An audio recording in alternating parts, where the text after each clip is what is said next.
Have you had something that's happened to you lately or in the past that left you completely bewildered or dazed, confused, or wondering what's next? Maybe you were looking up at God going, really? Seriously? Now? Maybe life has just been completely overwhelming and you don't even have a clue how to dig out or where to go from there.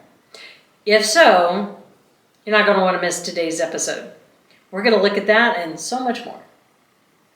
Hi, I'm Kristen. And I'm Penny.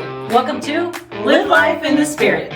We are super excited that you've come to our site today. Either on purpose or happy accident. If you're looking for Real truth, real joy, real Jesus, you've come to the right place.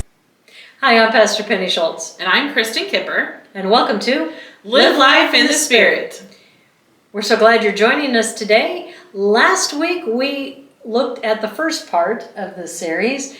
It was more what happened at the very end towards Jesus' crucifixion and his resurrection, most importantly.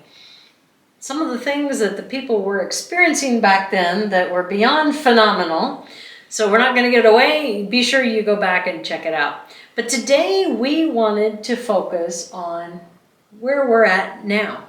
Not a whole lot different than where the people were 2,000 years ago. Dazed, confused, wondering, what do I do now? Maybe life has been feeling like it's quite overwhelming. Or you have too many options and you don't know where to choose. Or maybe you have no options and you're wondering, God, just give me something. Give me a sign. Open a door. Or crack a window. Maybe you're sitting at a time when you're going, okay, I know in my head, God, your timing is perfect. But I'm going to be honest and say this does not feel like perfect timing. That's where I'm sitting right now. And that is a really good way to start. So we're going to be very candid this show, and we're going to get right down to the nitty-gritty, the good, the bad, and the ugly. We've all been there, and maybe you're there too. I think that right now, with everything that's going on with the world, and as we talked last week, there is so much intentional division that things have escalated to the point of we're not even throwing lighter fluid, we are throwing gas on a fire over and over and over. And regardless of what your political view is, you have to realize that we do not fight against each other. That's what the enemy's wanting us to do. But we fight against powers, against principalities, against the prince of the darkness. He's the one that's orchestrating all this, and he's the one with the lighter fluid just squirting it on, having a heyday. Mm-hmm. I think of Jan Markell during times like this, and she coined that phrase, a useful idiot. And I believe fully that that can be on both sides of the fence and everywhere in between. And there are people that do things and put things into place with absolutely no idea.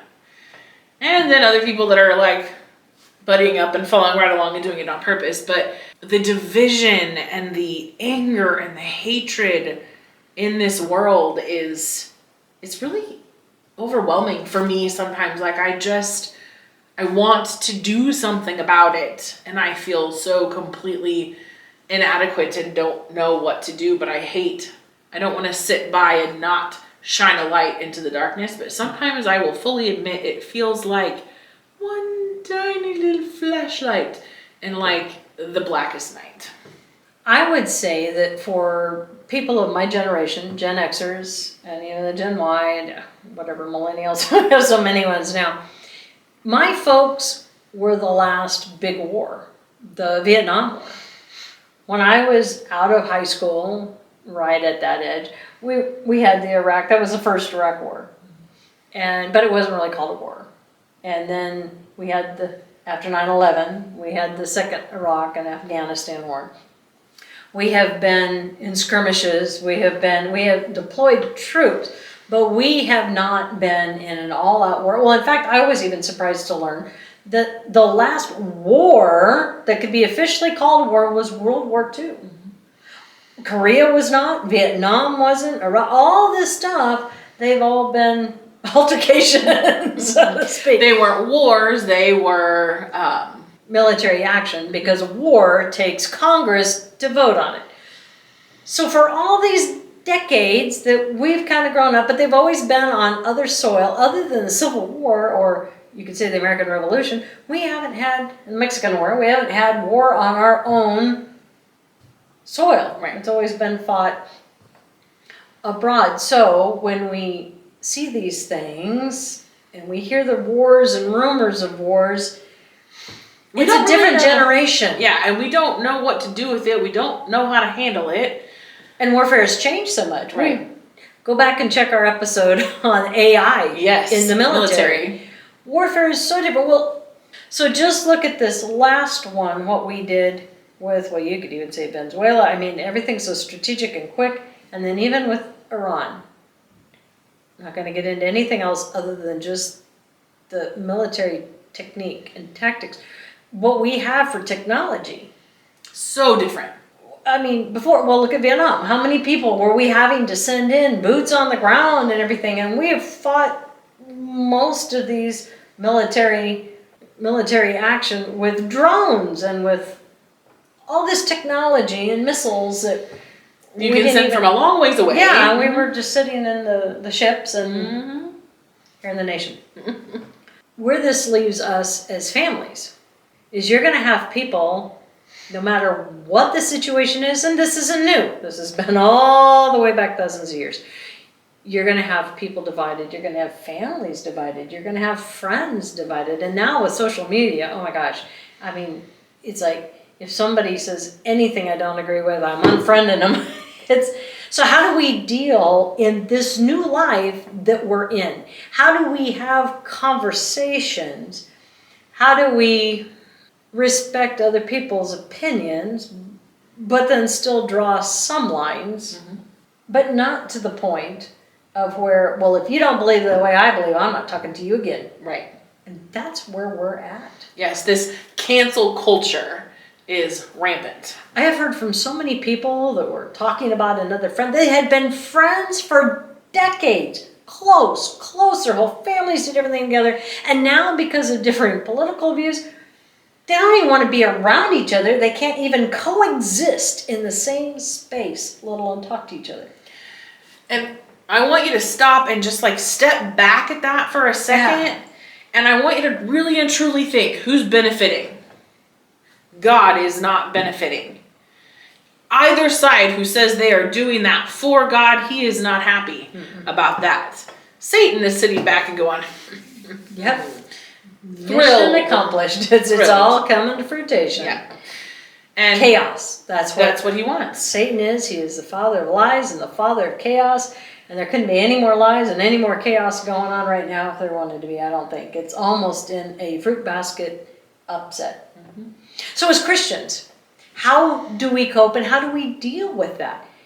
And how do we link that to after the resurrection of Christ? The disciples and Jesus' followers were in the exact same thing. They were going up against, now I wouldn't even say so much a government, there was Rome, but then there was their own political leaders. And religious leaders. And they're the ones who were persecuting them. They were the ones rounding up Christians. They were the ones then pushing Rome to round up Christians. Rome wouldn't have done it if there hadn't been so much political force from the Sanhedrin. So they were for fear for their lives. They couldn't talk freely to their family. And as we said last time, Jesus said that there will be division. There will be families divided because some were going to follow him and there would be other people that thought he was a heretic and totally shunned him and wouldn't talk to him. All this, people who have grown together in their household the whole time, loved each other, and because of one man, shunned. And the thing is, he is the only one, the only man, the only God, the only Savior who's worth all of that. Nothing else that's happening today is worthy of that. Look how many people throughout over 2,000 years have given their life to spread the gospel message. We're willing to endure the worst of situations, the worst of torture, the worst of death, all to proclaim the gospel message. I have read so many stories of people that even in the midst of the torture, even in the midst of the horrid death of what was happening, they were still prophesying. they were still claiming the name or praying for the people who were persecuting them at the time. I look at what's going on right now. I have dear friends that are missionaries in both India and Pakistan. There are more Hindus and more Muslims that are coming to Christ in the last 2 to 4 years, but it has been ramped up so much in this last year with all the chaos going on. And you have to realize when they give their life and they make that public confession by going and being baptized in the river for all to see, it is a death sentence. And yet they're joyfully doing it. When I hear that, and I think about the people who are willing to proclaim that at the risk of their own life. And then we have people who don't think we should say Merry Christmas or I will pray for you or God bless you because it might offend someone. Or wanting to take one nation under God completely out because that may offend everybody else who doesn't believe in God. I feel like as Christians, we should be far more concerned about what offends God than what offends each other. Now, that is not to say that I think we are to be ugly to each other by any stretch, because God does call us to love one another and to love as He loved us, which, yes, it is unconditional. It is not open to you can do whatever you want. We are all sinners. My sin is not any better or worse than yours or anyone else's. But that doesn't mean that I get to just keep on sinning intentionally, knowing, and just say, well, God loves me, so it's okay. Yeah, there's just grace. You know, Jesus said, with those that He healed or those, and it was not just physical, but emotional and spiritual healing, He said, go and sin no more. Now, what He meant by that was, they're still human. They're still sinners. You're gonna sin. But you're not, He's meaning go and don't keep doing the very thing that you know is wrong. Change your life. Be born again. And that was the whole thing with Nicodemus. Oh, absolutely. Paul said, because of the grace of God, does that mean that we can keep on purposely sinning? No. That's throwing God's grace in His face. Because of the grace of God, we want to be better. I think of, in the Book of Mysteries, I don't know if I'm going to say it right, the Aliyah. Mm-hmm. It's an upward journey. You know, when you're going when they would pilgrimage to Jerusalem, they're going up to the holy city because the city on the hill, and the temple is at the top of that. When they would go to sacrifice, and our spiritual lives should be an Aliyah. We should be continually working our way up, closer and closer to being more like Christ. That does not mean I love you, and so I accept and celebrate your sin. It means I love you, but let's talk about the chunk in my eye and the chunk in yours. Like, let's help hold each other accountable. Let's have a conversation. I mean, I've had a friend who was struggling with something, and I've been this very way, who was struggling with something and called me and said, I need you to help hold me accountable to this because I know it's a struggle and I need help. Okay, so we prayed about it. We've done different things and we check in with each other. Like, accountability, because we are sinners. You know, we're all going to fall short of the glory of God. That's just the way we are. But you're trying. Mm-hmm. I say this because, again, sin is sin. But it really bothers me when people are like, well, we're just going to live together because, you know, we'll follow everything else, but we don't care that the Bible says that. Because that doesn't fit our agenda. Mm-hmm. It's easier. We just don't want to give it up. Mm-hmm. I think of Corinth and Thessalonica. When Paul was going there, the problem was they were all excited, those believers, and they converted to Christianity, and they wanted to follow the way. They were doing really good, but then after a while, after they had been Christians for a while, the way, all of a sudden they realized, yeah, well, you know, we really kind of missed some of that stuff. Mm-hmm. And we're not so sure that God is talking to us, so we're going to look at other avenues. Well, we'll say we're doing it so that way we can get better direction. Mm-hmm. Or, you know, we want this new life, but we want to bring our past life with us. Mm-hmm. And that's what Paul's talking about. He's like, you can't do that. You can't have it both ways. Well, one could even follow that up with Corinthians 13. Everybody says it's a love chapter. The problem is we read that at weddings, and it's all great and everything, but when you look at it in the context, they were fighting. They were, I'm better than you, and there was this big division. And it was over stuff like spiritual gifts. It's over the positions that they had in the church. Things that should not make a person fight. And yet there was so much division and so much fighting. Satan was trying to pull those baby churches, those baby Christians apart as much as he could. So it would be like over what the elements actually are? Or what hymnals we're using. Or what, moving furniture. Yeah, whether the prayer is before, or the offering is before or after communion. I always laugh at this because I have done a lot of denominations, and people used to ask me, but when I had a music ministry, I was a different denomination every week because I just went in and did my thing, and they would ask me, what's the difference between all the churches? And I get really serious, and I said, I came up with, it all boils down to just one thing. Really? What's that? So it all depended on if the offering was before the sermon in the bulletin or after the sermon in the bulletin. And of course, everybody laughs. But you know what? I have been in churches that you don't move the offering. I was like, I was right. Of course, there is a lot of different polity issues and all that stuff. But at the end of the day, we let those little issues get in the way instead of what we have, the commonality, the common denominator. When I was growing up, all the churches in my town would get together and we had joint services for things, for the community days and for different things at school. We'd have all this. That's just the way it was. Even Holy Week. There was a lot of ecumenical services. All the churches would get together and have a joint Good Friday service. I know. Last few years we are down to where even just our ministerial association of 33 churches, we have 5 pastors that will even come, and all we do is manage the account that helps people in the county who are in need. And all the churches and not in churches.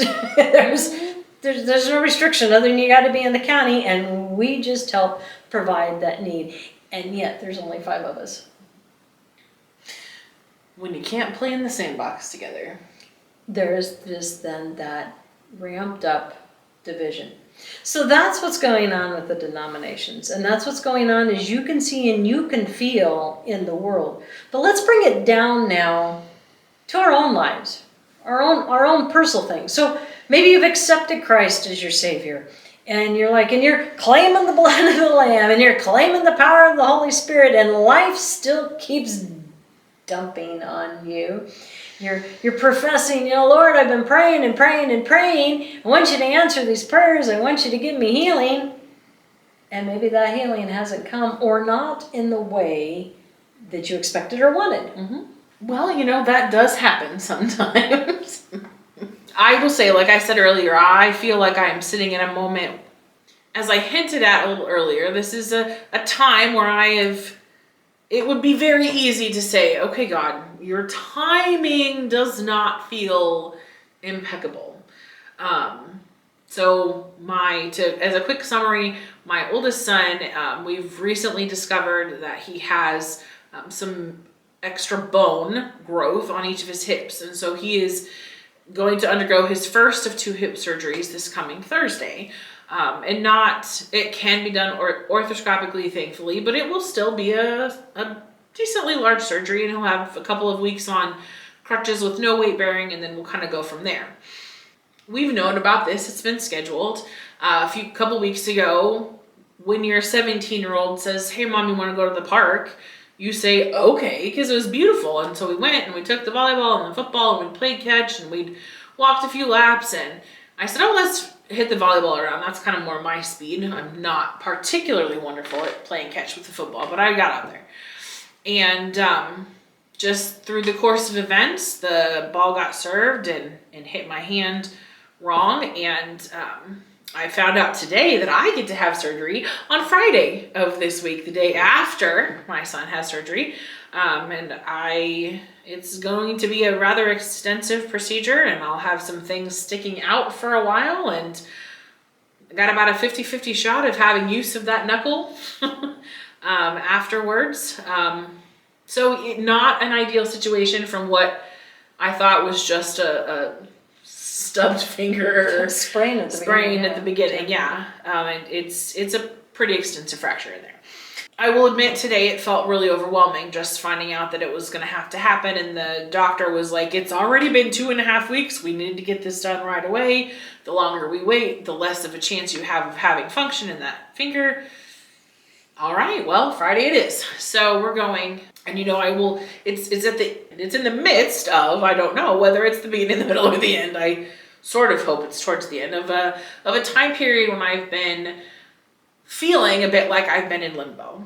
I know that during the last few years, I have certainly had the opportunity, and God has provided that I could be there for my kids and providing support and structure and stability in ways that probably a lot of people wouldn't have been fortunate enough to be able to do. And I'm grateful for that. But I've missed having a sense of purpose, some more outside the home. And my prayer has continued to be that God would open the doors that I'm meant to walk through and close the doors that I'm not. It's almost comical. They're just closed. They're all closed. Yeah. They've got chains and locks and bars. I'm clearly not looking in the right places for the doors to open. And we've said that we laugh because if not, I'd probably cry or scream. But during these times, this is when, even when it doesn't feel like God is always there, that's where I have to know, and I have to trust, and I have to have faith that even though I can't step back and see a plan or a path in this, that He's got it. And in the moments when I'm struggling, all I have to do is think about every single detail that we talked about with the resurrection. If He can orchestrate all of that, my piddly little life, He's got it. Well, and for the most part, He's provided for everything that Oh my you gosh. need. Yeah, we've not gone without anything that we've needed by any stretch. And please know, I know that I am incredibly blessed on any given day, but it's been a season of waiting and feeling like I should be doing something to prepare. I really thought it was a time of preparation, but I haven't been really confident on what I was supposed to be preparing for. We have a dear friend who we went to Israel with, and she watches. Hi, Lynn. And she's kind of going through that same thing. She changed jobs, and when you're older like me, it's a little harder when you're jumping into something different. She's a nurse, but different type of nursing, which requires a lot. Everything's different. Charting, I was in X-ray. If I was to go back right now, I mean, compared to what she's doing, she's in the cardiac ICU. Just everything is different as far as with the electronic and just the charting and the computers, and everybody has their own procedures and their own order of how they want stuff and their own coding and their own. This is no longer just, patient care and being with the person before surgery and after surgery. This is so much more. And it can be so overwhelming when you're thrust into that. Sometimes it's hard enough just to know, where do I park and where's my locker, to do what? Right. We're all there. We're all facing those things. My husband, we were still dealing with his traumatic brain injury. We've been doing the different therapies, and it went from twice a week all the way to Omaha, which is 100 miles away, so 200 miles round trip. We're kind of down there giving him a break of once a week, and then now we just found out, we thought we would be done, and they're like, oh no, at the end of May, we're going back to twice a week.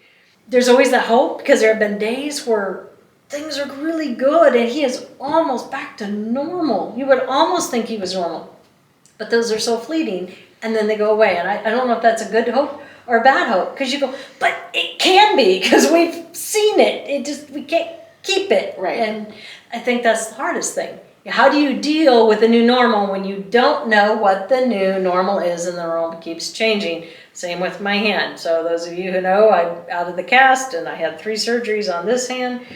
And therapy is a year process, and we had it in November, so I'm not quite as 6 months, and yeah, it's not there. But even going through everything I have, I would not want to be looking at that again. That would not be fun. But the hope is we know who holds tomorrow. Yes, we do. And while it may suck through the time and it may hurt like heck, and the uncertainty can sometimes be overwhelming and unbearable. Maybe you're looking at a mountain of bills and no money to go to the bills. And you're going, oh, that's great for you. He's provided for you. You've been in that spot. I've been in that spot. Bills are way higher than what's coming in. But sometimes he puts us there so that way we can put our trust. Sometimes we're there because we were stupid and we spent things that we shouldn't have. And right. I mean, we weren't living within our means. But sometimes things just happen. Sorry, I was thinking of your really amazing quote. Penny loves it when someone says, everything happens for a reason. Sometimes that reason is your stupid and bad choices. Which kind of goes along with what you were saying before. Mm-hmm. Mm-hmm. I want to do whatever I want to do, and everybody just has to love me and celebrate what I'm doing and be happy for it. And that could be anything. Mm-hmm. That could even be kids not wanting to grow up, not wanting to adult. Though we had to adult long before what the kids are adulting nowadays. Very true. I wanted to kind of circle back. We've been talking about the tough things, whether it be with your kids or with coworkers or with friends. When you become Christian, and even if you've been a Christian, but then you start plugging in more to Christ, there's more. I just heard the other day that 80% of the people who call themselves Christians are almost Christians. They say they're Christian, but they don't have a relationship with Jesus. Just going to church does not make you a Christian. Just getting baptized, if you didn't do it, if you were baptized as a baby and you didn't make the conscious effort and you have not accepted Christ, it doesn't make you a Christian. If your parents or your family members are Christians, doesn't mean you're just grafted in and automatically made a Christian. When you make that conscious decision and you want to follow Christ and you want to have that relationship, your life is going to change. There's going to be things that are going to be so good, and it's going to give you so much hope, and it's going to put you on fire. It's going to ignite something in you that everybody's going to see. But then there's sometimes negative consequences to that. And when that happens, what happens to some of the friendships that you had before? They change, or sometimes they go away. And that's really hard. I have been there, and it's like you outgrow them. Mm-hmm. And that's not in any way, shape, or form of saying that I was over them or better them or whatever. I was just in a different place. And sometimes then, when it was something, when I experienced that, I wanted everybody to come with me.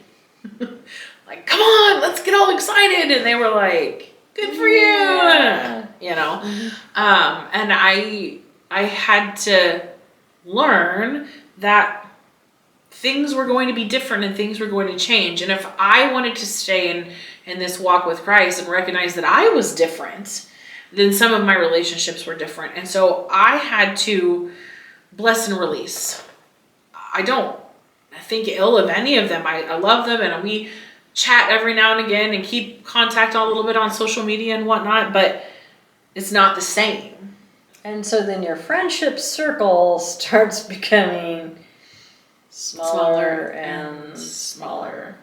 And while that can be difficult, but sometimes that's okay. Because if you have a really big circle of friends that aren't really good friends, who do not hold you accountable, mm-hmm. who do not lift you up, who do not pray for you, who do not hold to the same standards, the same scriptural standards that we do, then they're pulling you in all these other directions, and that's exactly what the enemy wants to do. He wants to even divide ourselves within mm-hmm. us, so that way we're scattered in so many directions that we don't even have time to focus. We don't even have time to go, oh, well, maybe God's got this in mind for me, and he wants me to go in this direction, but I'm so busy being pulled everywhere else that I couldn't even spend any time to think about it. Mm-hmm. Actually, that reminds me, I read this ages ago. I won't say anything in years because that'll date me a little bit. But the term busy is an acronym for being under Satan's yoke. And when we are so busy that we don't have time to invest in that time with Christ, that does change things for us in a not so good way. Well, it makes us ungrounded, and we can be blown in so many different directions. When we're not grounded in scriptural truth, then it's really easy to substitute that for what the world is offering, and it's been that way forever. Whatever the world is screaming, whatever the world is throwing in your face, if that's what we're latching on to, and we're just grabbing and we're eating a steady diet of it, and if it's completely contradictory to what God is saying in His Word, well, you're already divided. Mm-hmm. And that's what is happening with social media today. And with the news, I mean, just with everybody having a phone and a tablet and everything, we're just bombarded. Everything. Thank you, because that was a hard word to say lots of times. Bombarded constantly with misinformation.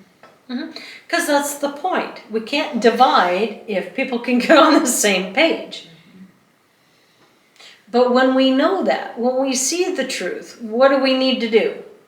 Well, first of all, I think for the majority, you got to just unplug a little bit. I'm not saying that you need to be out of the know, but when you can filter out 95 to 97% of all the garbage that's just thrown out there, and I'm saying all over, it doesn't matter what you're listening to, what you're hearing, or what side you're on, just filter it out. Focus on the Word, and then you're going to hear the important things. God's going to put it on your heart what you really need to do.